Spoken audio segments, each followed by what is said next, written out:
Hi, my name is Yulia Stolin, and I want to share some of our experience we had with Scala MAven and Scala Cross version feature in a Java board. So one word about me. I work at Outbrain. I'm a recommendation system architect. I have two great boys, and I really enjoy to travel and to do some fun and some extreme while we do that.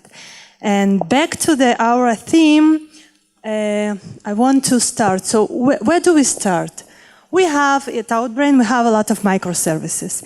And we have a couple of groups. If some of groups write their code in Java and some of groups write their code in Scala. So we have a Java services and we have a Scala services, and we have also some kind of mixed services where we have a Java and a Scala called inside.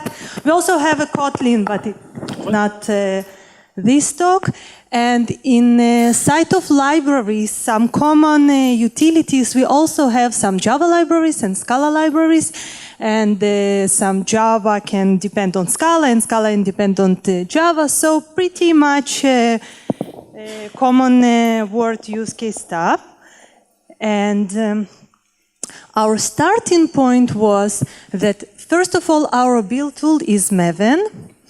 And when we looked at our libraries and artifacts, so our initial start point was that we released those artifacts without Scala version. Like if you're familiar with Akka, for example, so if you go to the Maven repository, you can see that each Scala artifact is released with the appropriate Scala version.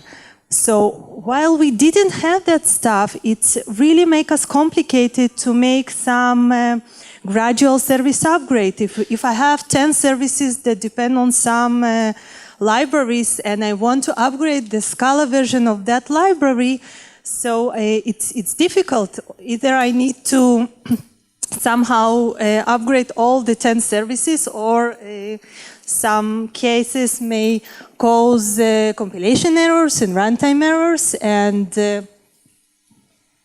it's not so simple. So if we look, for example, for 2-hour build use case, so we have some internal code. Like we have services and libraries, and what we do release is services. And we have also some external code that it's external libraries that is what is special for it, that we release that code with Maven release plugin, and other groups and teams can use that code. So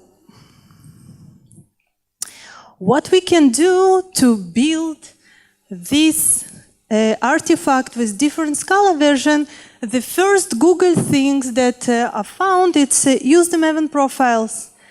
That's pretty fine. So what is Maven profiles? You can define the profile, and inside the profile you can use the properties, and then you can inside the profile say this is my Scala version and that is other Scala version. And you can also manage the modules. But first of all, it's a little bit complicated, but that's okay. And you can manage the stuff for the internal libraries, because you can create the profile and you can manage all the modules inside the profile.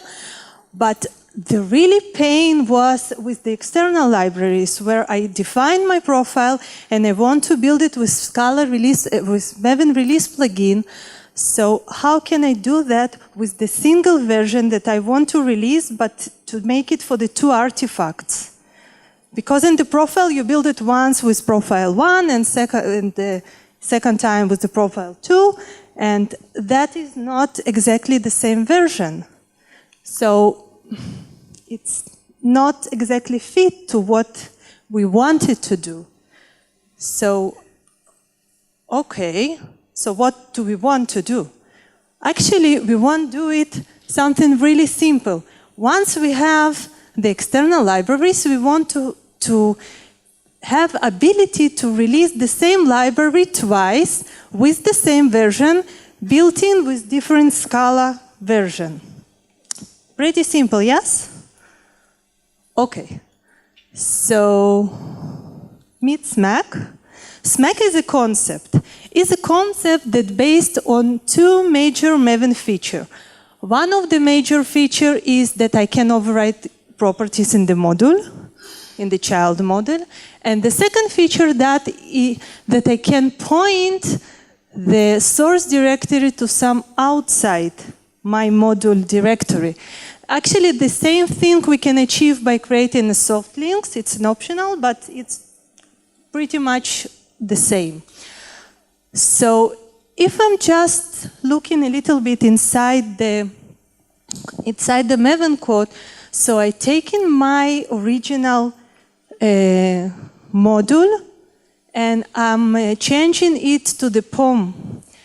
And then I'm creating two more folders that is, for example, sparklib 2.10 and sparklib 2.11. And then in each folder, I'm defining it like a jar with the appropriate properties, and I point it to other source directory or test directory, or actually, optionally I can not point that, and I can create the soft links. It also will work. So that will achieve me the previous slide where I have all my code in the sparklib. And these two child modules will be only the placeholder for releasing and creating the proper code. And just to state, we have alternatives. Yes, we have SBT and the gradle that the Scala Cross version is managed there by the building tool. You just define two versions and the magic will happen. But we have Maven and we just needed to find some solution for the Maven. So actually that's all. Thank you.